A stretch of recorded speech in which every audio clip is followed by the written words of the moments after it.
Thanks for tuning in to True Crime with Venice. The stories that I'm covering today are the stories of two women whom were taken out by their husbands while attending a conjugal visit. So it is Stephanie Dowles and Tanya Thomas. So Tanya Thomas was a 47-year-old woman. She lived in San Francisco, California, and she had a 25-year-old son. Tanya was killed on July 1st, 2024 at Mule Creek Prison in Ione, California. She was there on a conjugal visit with her husband and father of a 25-year-old son. She was killed on what was going to be the last day of her 4-day visit with her husband, Anthony Deshaun Curry. And he had been in prison for the last 17 years for carjacking and attempted murder. Tanya had been last seen on June 30th when she was escorted to the visitation office to take her nightly medication. Per the court records, it would be more than 10 hours before correction officers checked on her again.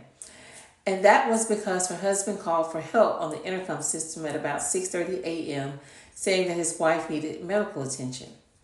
When officers arrived, they found Tanya unconscious and bleeding from her nose. They also noticed that she had some damage to one of her eyes. Her husband told the officers that he had mistakenly poked her in the eye while he was sleeping. Now, Tanya's family said that they had no idea that she had gotten married to Curry and that they definitely didn't know they had been intimately involved for the past few years. One of Tanya's cousins said that they had known Curry since high school and thought he was a cool, laid-back guy, and she didn't see any red flags. But Tanya had been strangled to death, and her husband was charged. He was arraigned about a week ago, and he pleaded not guilty to the charge. Another woman was also killed at that same prison, Stephanie Diane Dowles.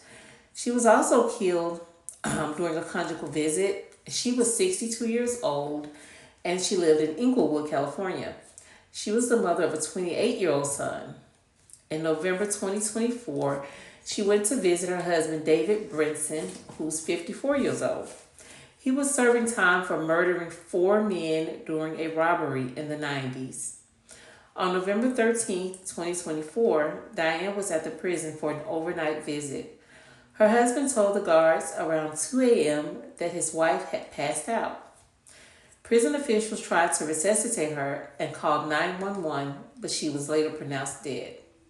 The family was initially told that she had died of natural causes, but found out 4 months later that she was strangled to death also.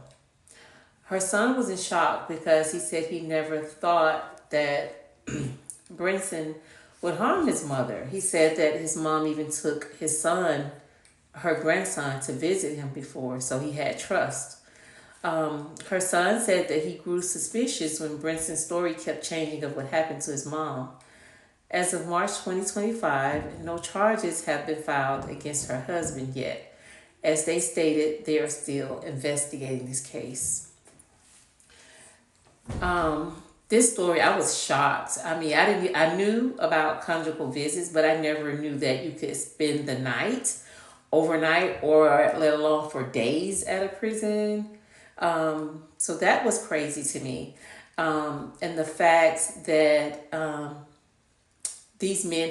one of the men haven't been charged yet is baffling. Brinson hasn't been charged yet because they're still investigating. They're waiting on different reports.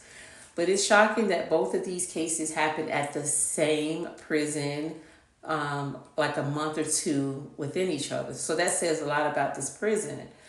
But thank you so much for listening to this story of Tanya and Stephanie. And I will keep you posted on updates since these cases just happened a few months ago. If I hear anything else in regards to the charges or anything else with these two men, I will definitely keep you posted. And thanks for tuning in to True Crime with Venice. And I'll see you on the next one. Bye-bye.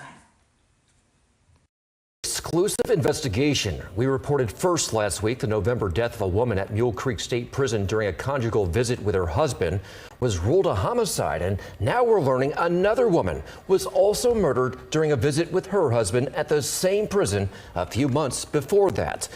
But Both deadly incidents taking place at the Mule Creek State Prison in Ione. That's in Amador County. KCRA3 Investigates Lizzie Mitri spoke exclusively with that woman's family. Curtis, this family saw our investigation last week after the murder of 62-year-old Stephanie Dowles, and they said they felt compelled to come forward with their story. We were born and raised in San Francisco. We were raised by our grandparents. And this is just a little collage of her life. Janine Rojo and her cousin weren't just close in age. We've literally been together since birth. They did everything together until July 1st, when everything changed. It's just tragic what happened. Her cousin, a single mother of one, died. Tanya Vanessa Corpus Thomas, she was 47 years old. She says Thomas spent more than half her life battling lupus, but the family learned the disease is not what killed her. For her to be taken away this way, it's gut-wrenching. The Amador County District Attorney tells KCRA3 Investigates Thomas's husband, 48-year-old Anthony Curry, is charged with her murder. Oh, it hit my gut. He's accused of strangling Thomas during a conjugal visit at Mule Creek State Prison. Court records show Curry was already serving time in prison for a conviction of attempted murder following the 1999 shooting of his 19-year-old girlfriend at the time. He shot a girl in the head and dumped her body, so he left her body for dead.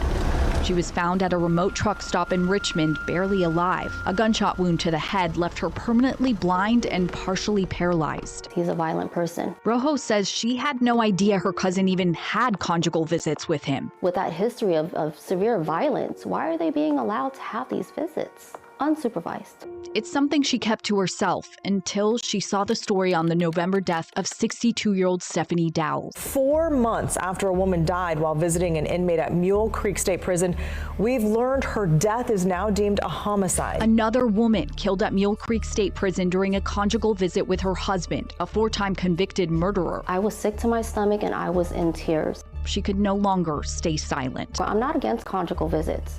However, you know, there's already 2 murders at Mule Creek. What can be done to prevent this from happening again? Maybe put more prison guards out, to do more safety checks, to anything to save another life. The CDCR website shows inmates can't have conjugal visits if they're on death row, convicted of sex offenses if they're going through the reception process upon arrival to a prison, or if they have disciplinary restrictions. But there is no mention of violent crime convictions.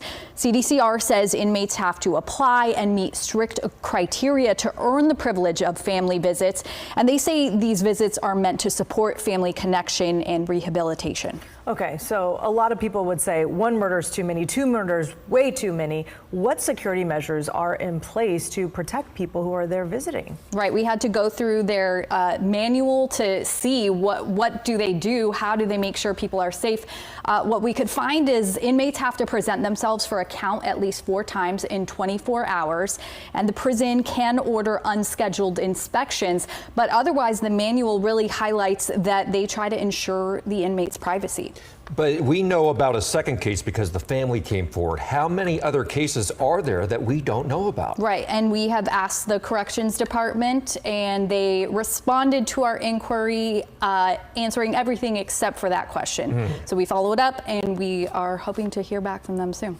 All right, Lizzie, thank you. And while the November death was ruled a homicide, Stephanie Dowles' husband has not been charged with murder. The prison says it is still investigating.